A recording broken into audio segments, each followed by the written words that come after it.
I think skill-based hiring is completely on the rise. I believe LinkedIn run a study and they're predicting that this will be the biggest way of recruiting for this year, just because, I mean, in Europe alone, we are so short of technical talent and marketing talent and engineering talent that it's like, okay, we've tried plan A, which is having people apply and trying to find the perfect person, but why don't we just look outside and instead Hmm. speak to people and understand their backgrounds and see how their transferable skills can be met with this position?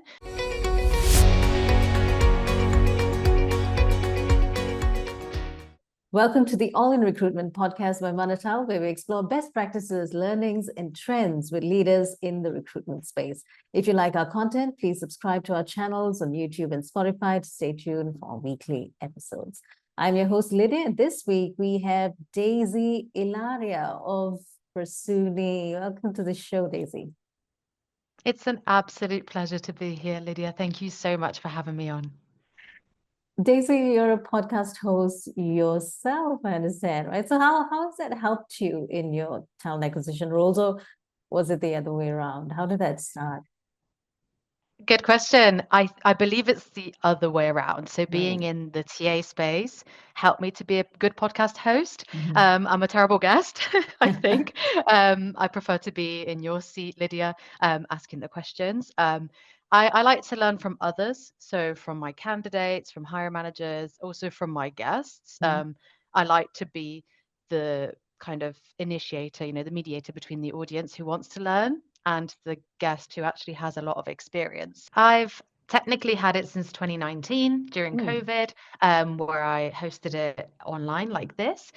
But only recently, since December, we're really amped up on production, bought some cameras, microphones, and decided to do it face to face. So since January, we relaunched with a new name and new production. So Mm. so far, 4 or 5 months nearly. Oh, exciting. And you've also just started at Versuni in your new role, right? So congratulations. What are some areas that you've prioritized in this role? Thank you very much. We actually just got the #1 employer badge on LinkedIn. Huge congratulations to the entire team at Versuni, particularly the recruitment team that I'm in, because they were the ones responsible for employer branding and also hiring the most amazing talent that joined Versuni. So yeah, anyone who's watching or listening, come join us because we're the #1 company. Yeah, my role at Versuni. So I've only been there for 4 weeks already. But I'm hiring across the EMEA region. So this is Europe, Middle East, and Africa, which is a new experience for me. And I'm also a bit of a generalist at the moment, so hiring across marketing, IT, sales, etc. So it's really, really exciting and an interesting time to work at Versuni as we're hyper growing as well at the moment. So far so good. And how do you go about structuring those priorities that you have? I mean, there's so many roles that you need to look into. So taking on a new role like this and probably facing a really large region, which one do you prioritize and how do you set that list for yourself? Yeah, good question. I mean, when hiring managers come to you, they always say, "Oh, I needed someone yesterday. Mm. This role is urgent, it's high priority." It's just about understanding the business needs, I think. Also having, I think as new as me, 4 weeks in the business, just Mm. having a specific amount of positions. So my limit right now is around 15 to 20, just so I don't overload myself, because I'm Mm. also participating in some projects, which I'll tell you later about. Mm. So it's just about, yeah, understanding what is really urgent, prioritizing the positions, whether it's a backfill, whether it's a brand new role. You, as a recruiter with experience, you normally understand how to prioritize your list and just keeping schedule. So I have the ATS system I work with, but I also always, no matter what company I've worked at, I always have my own personal kind of spreadsheet with the information, just so if I get a random question from a hiring manager or my manager or the team about my processes, I'm just up to date because it's a lot to remember, right? Like 15, 20 jobs, hundreds, thousands of candidates. It's a lot to remember, and I can't keep it in my brain. So it's always important to be really organized, scheduled, Mm. and yeah, just rely on the data as well. So Versuni has just gotten that badge, as you said, right? And as the employer of choice, is that it? Yeah. Employer of choice, yeah, on LinkedIn. So how within these 4 weeks that you've had in this new role, how do you set Versuni apart from its competitors, or within the space itself? How does Versuni differentiate itself to attract all the top candidates in competitive markets? Very good question, because we do have a lot of competition, particularly in Europe, to be the number one employer. And we didn't get that badge for no reason as well. So what I've noticed in my first couple of weeks, and also with recruiting, is the fact we're so flexible. We offer 30 days flexible working abroad. So you can be based anywhere and work for 30 days wherever you want. So my location for this year will be Italy and Istanbul, which I'm really excited. I've never been, and I'll visit a office in Istanbul as well So that we have, which is really exciting. two Um, locations in 30 days, is that it? yes, yes, you can do it during the year, Hmm. and you can go wherever you like. So one of my colleagues is going to Greece, another is going to Spain, another is going to Thailand for a couple of weeks. So I believe this is a huge benefit a lot of companies can take on board. We have the highest pension contribution as an employer from across the Netherlands, benchmarked. I think it's absolutely amazing, particularly if you want to stay long term at a Hmm. company. You can see that they really give back and help you out. And of course, the large discounts on all our products, as you've heard of for example, Philips air fryer, Hmm. toothbrush, laser hair removal machine, etc., Gadget coffee machine. And we have new products coming, which are really cool, which are home domestic products. So that's a really huge perk, because they're probably the best around. And we have like early access and a lot of Hmm. discounts. So that's also really good. And I think just also the flexibility. We have a lot of parents that work within Versuni. I even asked in my interview, I might want to be a mother in the future. How do you cater? I was very bold in my interview, and I asked this Hmm. just to make the right decision to join the company. And I think everyone should do this as well. And they basically explained to me as well that you can have like extended maternity, paternity leaves, you can buy days. It's very flexible holiday days as well. And they really cater to new parents as well. So it's just that, Hmm. I think, flexibility as well, a very inclusive employer that makes it really attractive for people looking for a new job or looking to make a switch. These are priorities for people who are looking for a kind of uh, balance, I would say, between the working world that we used to see before versus what the priorities are today in terms of lifestyle and just living, right? So compensation packages aside, or all these other perks and benefits aside, generally in your experience as a recruiter, how do you think candidate expectations have changed recently?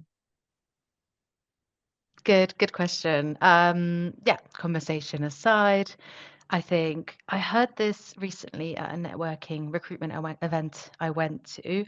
I believe it was like the panel speakers and also the presentation. The fact that people now are really looking for that flexibility from the employer. So working abroad, people really have different needs. I think since COVID, people realize they can do a lot of stuff not in the office. Hmm. Of course, having a culture, it's easier whilst people go to the office and they're physically present. But you can also, if your company has a strong enough kind of culture, you can really have it spread out globally across the world. So I think the biggest thing people asked for job offers or in general, particularly from this event I went to, the feedback was, yeah, flexibility, because Hmm. life is uncertain. Your parents might fall sick, for example, or a friend, and you have to go back and stay with them. Something happens to your pet. There's such uncertainties in life. I think it's kind of relevant for employers to kind of work around you as well. Your needs always change, and maybe a benefit that you receive for 1 year of your employment might not be relevant for the next year. Hmm. So I think it's just about having that flexibility with where you're working, how many days you go to the office, and also like the autonomy, right? Like having trust from your employer, I think is just, it sounds really basic, but it's really in demand, and It's it's surprising how fundamental, I many suppose. employers can't give that. Yeah. Yeah, yeah. And these are expectations that are actually fundamentally already there, even before COVID. It's just taken on a new spotlight, so to speak. It's gotten its own spotlight now because we've seen how lives are impacted because of different changes that are coming in. Then you've got economic changes as well, where there is that need for some kind of stability taking on a role, and compensation is obviously important, but we're also looking for perhaps growth. Would that be one of those expectations of those coming into the workforce that are looking for space to grow and really build their skill sets or careers? Yeah, I totally agree with you. So how do you think the role of a recruiter has evolved in recent years? I mean, we're looking at changing candidate expectations. So how should a recruiter upskill themselves, or what kind of traits should they have to be able to build a career in this industry today? That's such a good question. And I think for anyone who says it hasn't changed, I think they're a little bit mistaken. And I think you get this answer all the time. It's either personal branding, I think it's really up there as a skill, and also automation, AI, involving technology within your workflow. It's just super important, right? I mean, companies are doing it in general, whether it's food companies automating their food production or logistics, even like companies like Versuni, we're automating some things at the moment as well. But recruitment teams and HR teams should get on board. The tricky thing is, of course, with GDPR compliance, etc. But AI can really automate the boring and administrative tasks, and we can focus on the stuff we're good at and we enjoy, like conversations like this, and not worrying about typing our notes and send it to the hiring manager. So it's really important to get on board because it's only going to get more technical and automated. So it's good to jump on the bandwagon now. And just some basic soft skills, resiliency, I think is super important, and listening. I mean, we love to talk. I find that most of us are extroverts in recruitment, but listening is our biggest skills. Listen to your hiring manager, listen to your boss, listen to your team, listen to the business, listen to the candidates, because that's how you'll be the best recruiter. Yeah, and you've got your own podcast, and you also spoke about personal branding being a big driver of a recruiter's performance, or rather recruiter's reach to a candidate. Has that kind of personal brand of yours, had an impact on your ability to reach more people as a recruiter? I think so. It benefits my job, I think. I think it just adds a bit more credibility. You're also the voice and sometimes the first person who introduces the company to a stranger, right? So That's right. I believe before this call, maybe you didn't hear about Versuni, but I'm sure people will know about it now. So normally we're like the gatekeepers of the company. So it's important for us to showcase the good bits about the company, right? The benefits, how the culture is, etc. And our LinkedIn profiles are perfect for that. And we talk to and get exposure to a lot of people, candidates, every single day. So it's actually, I think, mandatory for us to have a voice and a presence online. And I think it just adds credibility as well. If you're putting yourself out there, you're giving advice about job hunting or interviews as a established recruiter, I think that also adds credibility, and then it's trust, all that psychology behind it. Of course, it also helps, my networking side. I think since 2016, I've got jobs through networking and referrals, and I've not really applied or sent my CV across to get employed. So it's helped me both ways, actually. So with hiring people to a company and also for my own benefit as well, which is amazing. Now, Daisy, automation is the other thing that you talked about earlier, right? So you see, we're obviously seeing automation being implemented everywhere, not just in recruitment processes. But how does Versuni, or maybe your experience, your past experience, obviously in recent years, when post-COVID maybe, right? So how has the use of automation improved efficiency and effectiveness in recruitment in your experience? Good question. I don't know how much I can say about what we're implementing at Versuni at the moment. Time will tell. But we are looking into and testing AI and automation tools. We're definitely using Copilot, which is part of Microsoft. It's a great tool, but there's plenty out there as well.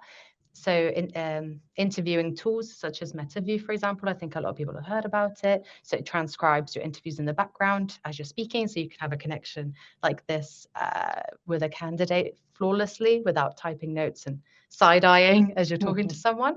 Yeah, also ChatGPT, Gemini, Claude, they're all fantastic tools for note taking. So there's lots of new technology and tools. Also, LinkedIn has introduced a lot of AI tools, calendar scheduling right to your calendar for candidates as well. It's integrated now into LinkedIn, which I think is pretty cool.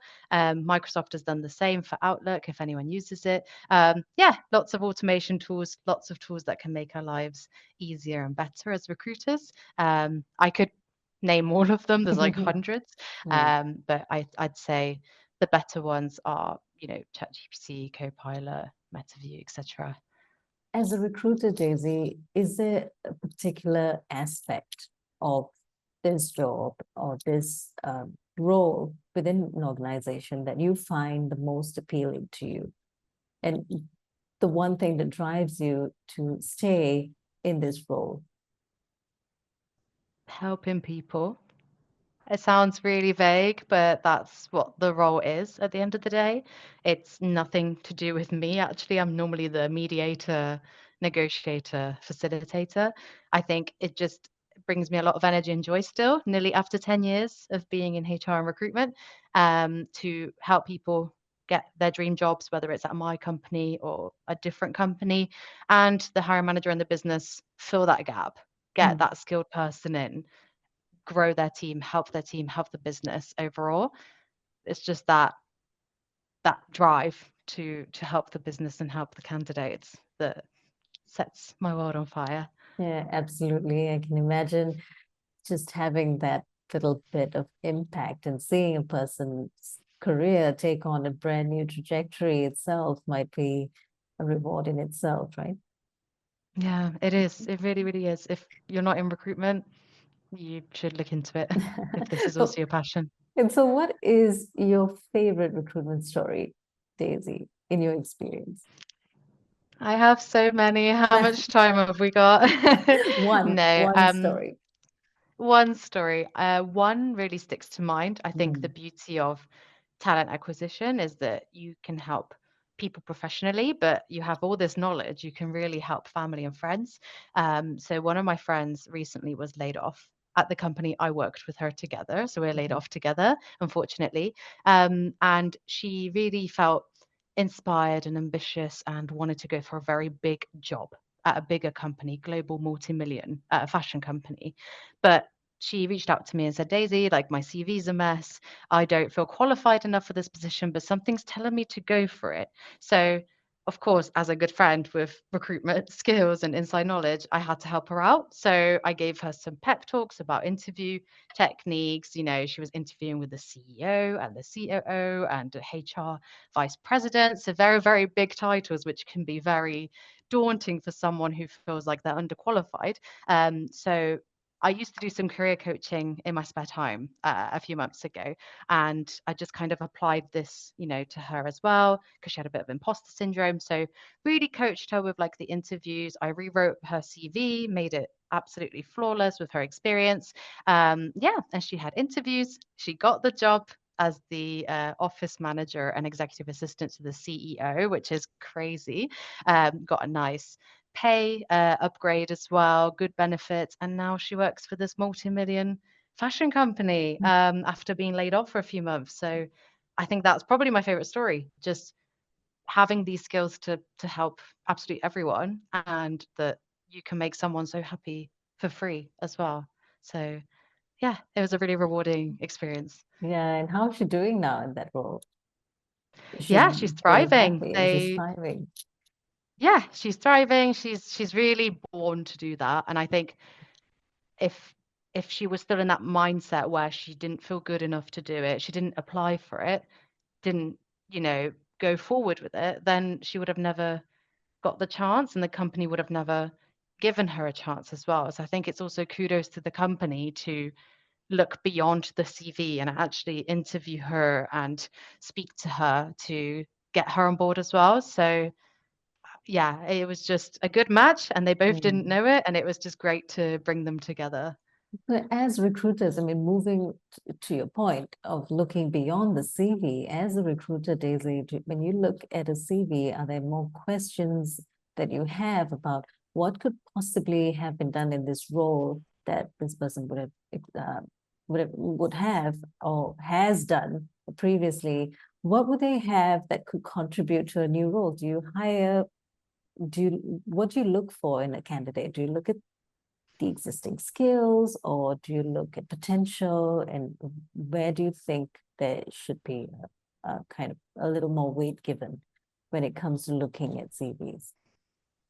Good question. I think skill-based hiring is completely on the rise. I believe LinkedIn ran a study and they're predicting that this will be the biggest way of recruiting for this year, just because, I mean, in Europe alone, we are so short of technical talent and marketing talent and engineering talent that it's like, okay, we've tried plan A, which is having people apply and trying to find the perfect person, but why don't we just look outside and instead Mm, speak to people and understand their backgrounds and see how their transferable skills can be met with this position. So I try to see beyond the CV as well. It's difficult because it's just a piece of paper essentially or PDF with writing on it, but you normally get a good picture with like how one person's career trajectory has mm, gone, and how what they've kind of contributed to the company. So big tip for anyone listening or watching is to put achievements in your mm, job experience, not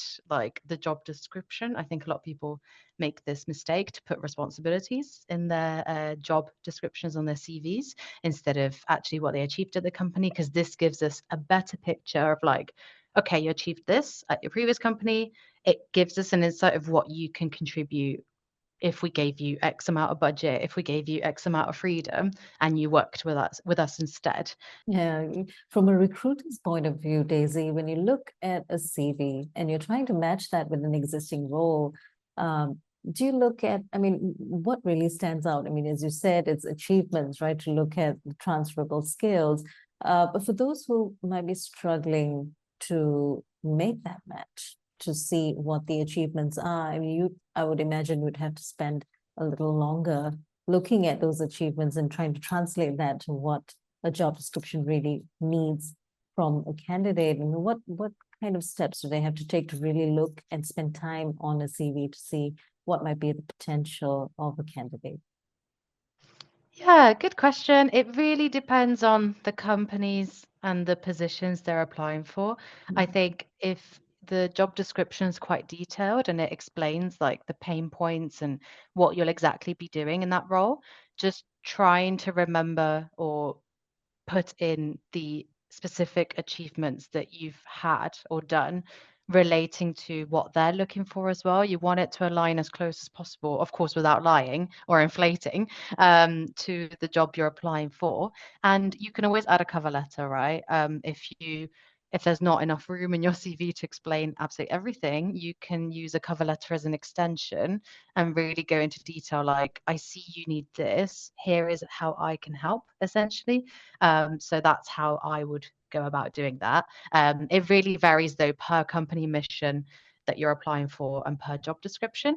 But as a recruiter, we have like a job kind of intake meetings with the hiring manager prior to launching the position. So whilst we're like headhunting on LinkedIn or we're looking through applications, we always have that mindset of when we spoke to the hiring manager, like, okay, this is the team structure, this is what they're looking for, this is the goal, this is the objective, this is how they're going to drive the business forward.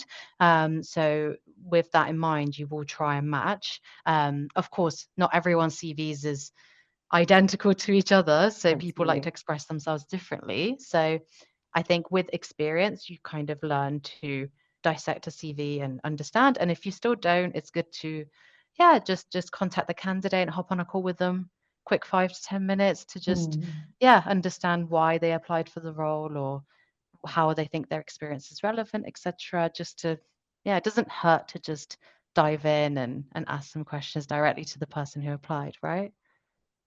Yeah, and thank you so much, Daisy. I mean, this has been a great conversation. You've obviously gleaned a lot of knowledge from your own experience, as well as those who have come on your podcast, and you've seen the importance of really listening to both sides, both the candidates and also what an organization needs in terms of filling those seats and getting the right kind of talent in. So thank you so much for these insights, Daisy. So for those listening in, this is the time for you to share your podcast details and maybe the best platform on which they can contact you. Thanks, Lydia. It's been an absolute pleasure to speak with you as well, and to just, yeah, share some knowledge and wisdom, hopefully, for those listening and watching. For Versuni, for the company, if you want to see if we're hiring, just go on our LinkedIn. We're posting jobs quite frequently, or on our website, versuni.com. You can catch me, Daisy Ilaria, on LinkedIn, so it's just Daisy Ilaria, or my podcast where I interview recruitment professionals from everywhere, Google, Uber, Booking, etc., to get insights directly from the source. It's called Talent Exchange Podcast. So you can find us on YouTube and Spotify. So thank you so much. Great, excellent. Thanks again, Daisy. And we have been in conversation with Daisy Ilaria of Versuni. Thank you for joining us, and remember to subscribe to stay tuned for more weekly episodes from All in Recruitment.